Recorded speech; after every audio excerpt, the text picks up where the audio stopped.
नमस्ते दोस्तों, मेरा नाम राधा है और आज मैं आपको अपनी जिंदगी की एक ऐसी कहानी सुनाने वाली हूँ जिसे कभी किसी को बताने की हिम्मत नहीं जुटा पाई। दोस्तों, मेरी उम्र 27 साल है और अब तक न तो मेरी शादी हुई है और न ही कोई रिश्ता पक्का हुआ है। मैं अपने पिताजी के साथ रहती हूँ क्योंकि 2 साल पहले माँ हमें छोड़कर चली गई। मेरा एक बड़ा भाई है, विशाल, जो मुझसे 3 साल बड़ा है और शहर में अपनी पत्नी के साथ रहता था। मेरी कहानी वास्तव में वहां से शुरू होती है जब विशाल भैया ने अपनी पत्नी से अलग होने का फैसला किया। लगभग 1.5 साल पहले की बात है। तलाक के बाद वह हमारे घर वापस आ गया और फिर से हम तीनों, मैं, पापा और विशाल, एक साथ रहने लगे। सच बताऊं तो मुझे हमेशा से एक बात परेशान करती आ रही थी। जब भी मेरे लिए कोई रिश्ता आता, वह आगे नहीं बढ़ता। न तो कभी सगाई तक पहुंचता और न ही शादी की बात। यह स्थिति मुझे बहुत व्याकुल करती थी। मेरी उम्र की सभी सहेलियां न सिर्फ विवाहित थीं, बल्कि उनके बच्चे भी हो गए थे। और मैं अभी भी अकेली थी, न कोई जीवन साथी, न कोई विशेष अनुभव। अब मुझे ऐसा लगने लगा था कि मेरा समय बीता जा रहा है। इस विचार से मैं अक्सर अपने कमरे में अकेले बैठकर आंसू बहाती। मैं खुद से पूछती, ऐसा क्यों? क्या मुझ में कोई कमी है? मैं तो सुंदर हूँ, अपना ध्यान रखती हूँ, समाज में घुलती मिलती हूँ। फिर मेरे लिए अच्छे रिश्ते क्यों नहीं आते? कभी कभी तो मन में यह विचार भी आता कि शायद किसी ने मुझ पर कोई टोटका कर दिया है। इन सब विचारों से मैं मानसिक रूप से टूट रही थी। लेकिन जब विशाल भैया अपनी पत्नी को अपना फ्लैट देकर हमारे पास लौट आया, तो मुझे थोड़ा सुकून मिला। मुझे लगा कि अब मेरा भाई मेरा साथ देगा, क्योंकि अकेलेपन में मैं बहुत ऊब जाती थी। पापा तो शाम होते ही अपनी दवाइयां लेकर सो जाते थे और मैं अकेली बैठी रहती। हालांकि भाई और भाभी के तलाक से मुझे दुख भी था, क्योंकि मुझे भाभी बहुत प्यारी लगती थी। विशाल भैया ने कभी नहीं बताया कि उनके बीच क्या हुआ था। बाद में पता चला कि वजह थी भाभी की अफवाहें फैलाने की आदत। वे हर किसी की बातें सुनती और फिर उन्हें इधर उधर फैलाती रहती। लोगों ने जब विशाल से इस बारे में शिकायतें की, तो उसे बहुत ठेस पहुंची। विशाल भैया ने कई बार अपनी पत्नी को समझाया, अपने घर पर ध्यान दो, दूसरों की जिंदगियों में झांकना बंद करो। लेकिन वो नहीं सुनती। हमेशा कहती, मेरी सहेली की भाभी के पति ने उसे नया फोन दिलाया। हमारे पड़ोसी अपनी पत्नी को शिमला घुमाने ले गए। वह अपनी जिंदगी से संतुष्ट नहीं थी और हमेशा विशाल भैया से शिकायतें करती रहती। उस समय विशाल भैया की आर्थिक स्थिति भी अच्छी नहीं थी, जिसे भाभी स्वीकार नहीं कर पाई और अंततः तलाक मांग लिया। जब विशाल भैया हमारे साथ रहने आया, तो धीरे धीरे हम एक दूसरे के करीब आने लगे। हम दोनों दोस्तों की तरह हो गए। हमारे पास और कोई मित्र भी नहीं था, वह भी अकेला और मैं भी अकेली। पापा बुजुर्ग हैं, जैसा कि आप समझ सकते हैं। वे शाम 7 बजे अपनी दवा लेकर सो जाते और सुबह 6 बजे उठ जाते। मैं और विशाल रात देर तक जागते, साथ में खाना बनाते, कभी नमकीन या मिठाई खरीद लाते और टीवी देखते हुए घंटों बातें करते। हम एक दूसरे से सब कुछ शेयर करते, बिल्कुल दोस्तों की तरह। जब थक जाते तो मैं कहती, चलो भैया, अब मैं सोने जा रही हूँ। मैं अपने कमरे में चली जाती और विशाल भैया थोड़ी देर बाद अपने कमरे में। कभी कभी वह कहता, राधा चलो, कहीं घूमने चलते हैं। हम बाहर जाते और उसका साथ मुझे सुकून देता। इस तरह उसने मेरे उस दर्द को कम किया जो मुझे शादी न होने और उम्र बढ़ने के कारण सताता था। लेकिन कुछ दिनों बाद मैंने महसूस किया कि विशाल भैया खुद बहुत परेशान है। उसकी मानसिक दशा ठीक नहीं लग रही थी। कई बार मैंने उसे अपने कमरे में अकेले उदास बैठे देखा। मैं उसके पास जाकर पूछती, भैया क्या हुआ? इतने परेशान क्यों हो? अगर आप भाभी से इतना प्यार करते हैं तो अलग क्यों हुए?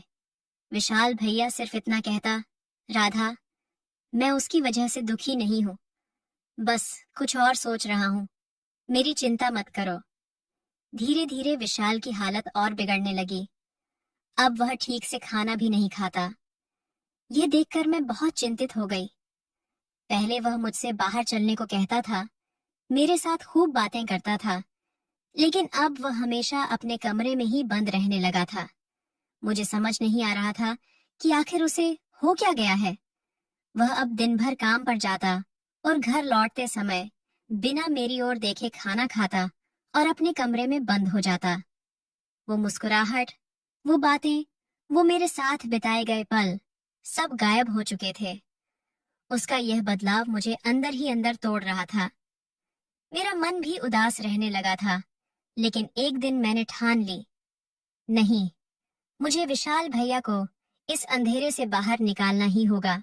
एक शाम जब वह काम से लौटा, मैंने सोचा उससे दिल खोलकर बात करूंगी। उसके कमरे तक पहुंची तो दरवाजा थोड़ा सा खुला था। अंदर झांकने पर जो दृश्य मेरी आंखों के सामने था, उसने मेरी सांसें थाम दी। विशाल भैया अपने लैपटॉप पर अश्लील फिल्म देख रहा था। स्पीकर की आवाज इतनी थी कि मुझे सब कुछ साफ सुनाई दे रहा था। मैं जैसे पत्थर बन गई थी, न पांव हिला सकती थी, न नजरें हटा पाती थी। उसकी आंखें स्क्रीन पर जमी थीं और उसके हाथ, मैं समझ गई थी कि वह क्या कर रहा है। किसी तरह खुद को वहां से खींचकर अपने कमरे में लौट आई। अपने बिस्तर पर बैठी तो दिमाग में वही दृश्य बार बार घूम रहा था।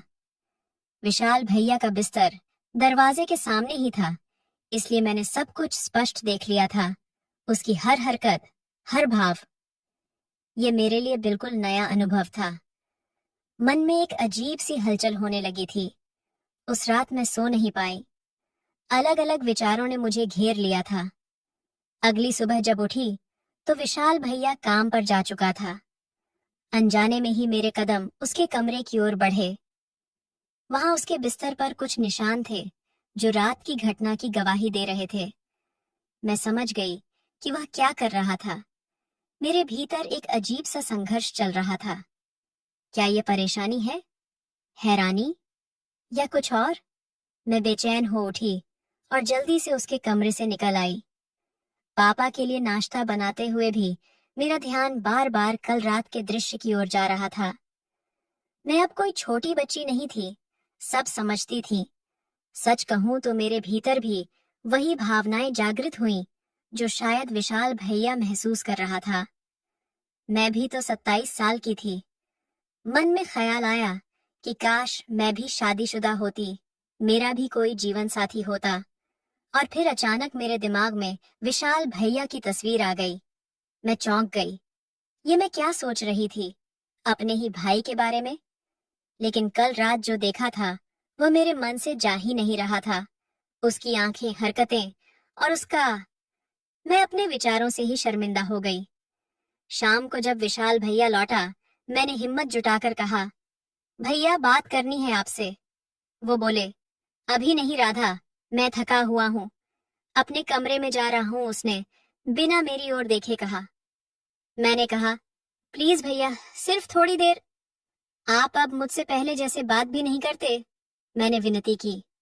उसने आह भरी, ठीक है, मैं थोड़ा आराम कर लूं, फिर बात करेंगे। मैंने सिर हिलाया, लेकिन कुछ देर बाद फिर से उसके कमरे के पास से गुजरी तो वही आवाजें सुनाई दी। वह फिर से वही कर रहा था। मैंने इंतजार किया। जब वह बाहर आया, मैंने सीधे उससे पूछा, भैया आप कब तक ऐसे रहेंगे? मैं आपकी हालत देखकर बहुत परेशान हूँ। उसने गहरी सांस ली। राधा, मुझे लगता है मुझे फिर शादी करनी चाहिए। मैं मैं तंग आ चुका हूँ अकेलेपन से। मैं समझती हूँ भैया, मैं भी तो यही चाहती हूँ अपने लिए, मैंने धीरे से कहा। फिर भैया, तुम अभी छोटी हो, उसने टालने की कोशिश की। मैं बोली, नहीं भैया, मैं छोटी नहीं हूँ, 27 साल की हो गई हूँ।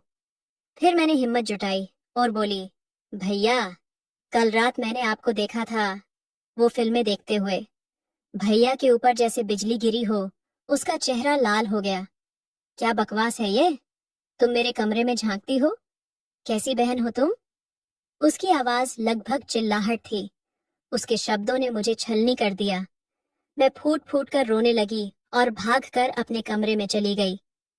दरवाजा बंद करके मैंने अपने आंसुओं को आजाद छोड़ दिया। मैं क्या करूं?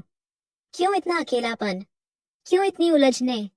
10 मिनट बाद दरवाजे पर हल्की सी दस्तक हुई। वह विशाल भैया था। उसने धीरे से मेरे कंधे पर हाथ रखा और बोला, राधा, प्लीज मत रो। भैया, मुझे आपकी बहुत चिंता होती है। मैंने अपने आंसू पोंछते हुए कहा, मैं आपको ऐसे दुखी नहीं देख सकती। मुझे अपना भाई वापस चाहिए, वो जो हंसता था, मुझसे बातें करता था। विशाल भैया ने मेरी ओर एक अजीब नजर से देखा और बोला, राधा, कल रात जो तुमने देखा वो तुम्हारे मन से नहीं निकल रहा है ना? मैं सच कहूं तो असहज हो गई भैया। मैंने पहली बार ऐसी चीजें देखी हैं। क्या क्या शादीशुदा लोगों के बीच ऐसा ही होता है? मेरी बात सुनकर विशाल भैया की नजरें बदलने लगीं। उसने मुझे पैरों से लेकर सिर तक देखा, ऐसे जैसे अब तक कभी नहीं देखा था। मैं उन नजरों के सामने खुद को कमजोर महसूस करने लगी। राधा, क्या तुम मुझसे करीब आना चाहती हो? उसने धीमे स्वर में पूछा। उसकी बात सुनकर मैं स्तब्ध रह गई। बोल न पाई। कुछ पल सिर झुकाकर खड़ी रही, फिर हल्की सी मुस्कान के साथ सहमति में सिर हिला दिया। सच कहूं भैया, मैं भी वो आजमाना चाहती हूँ, मैंने शर्माते हुए कहा। लेकिन एक शर्त पर। अगर मैंने आपको ऐसा करने दिया तो क्या आप वो फिल्में देखना छोड़ देंगे? अगर इससे आपको राहत मिलेगी तो मैं तैयार हूँ। फिर विशाल भैया ने मुझे अपनी बाहों में भर लिया। उसके स्पर्श में कुछ ऐसा था जो अब पहले जैसा नहीं लग रहा था। जब हम अनुचित मार्ग पर चल पड़े, घटनाएं तेजी से बदलने लगीं। कुछ दिनों तक हम दोनों अपनी गलतियों के दलदल में धंसते गए। जो रिश्ता पवित्र होना चाहिए था वह कलुषित हो गया था। हम सावधानी बरतते, लेकिन पतन का अंत निश्चित था। एक रात जब हम मेरे कमरे में थे, अचानक पापा को कुछ आहट सुनाई दी। वे उठे और मेरे कमरे की तरफ आ गए। पापा बोले, राधा, क्या कर रही हो? इतनी रात को कौन है तेरे साथ? पापा की आवाज सुनकर हम दोनों सहम गए। विशाल भैया ने जल्दबाजी में अपने कपड़े ठीक किए और जब दरवाजा खुला, पापा ने हमारी हालत देखकर सब समझ लिया। यह क्या हो रहा है तुम दोनों के बीच? पापा गुस्से से कांप रहे थे। ये हमारा घर है, हमारा परिवार है। तुमने हमारी इज्जत मिट्टी में मिला दी। मैं शर्म से फूट फूट कर रोने लगी। पापा के मुख पर निराशा का भार देखकर मेरा दिल टूट रहा था।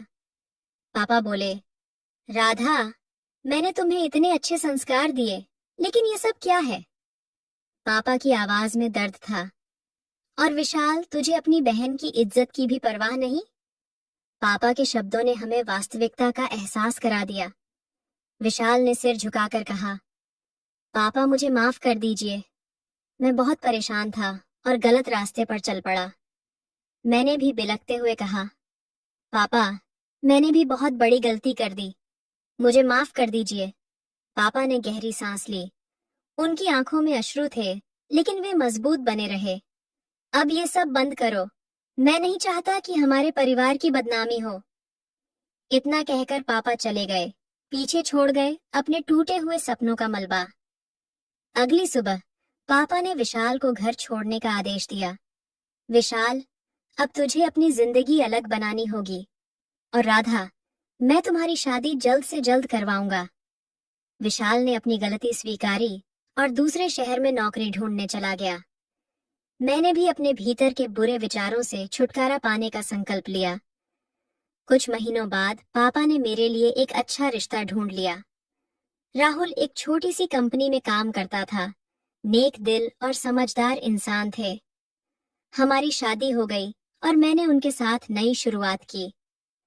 राहुल ने मुझे हमेशा सम्मान दिया, प्यार किया और मैंने भी अपने अतीत को पीछे छोड़कर आगे बढ़ना सीखा।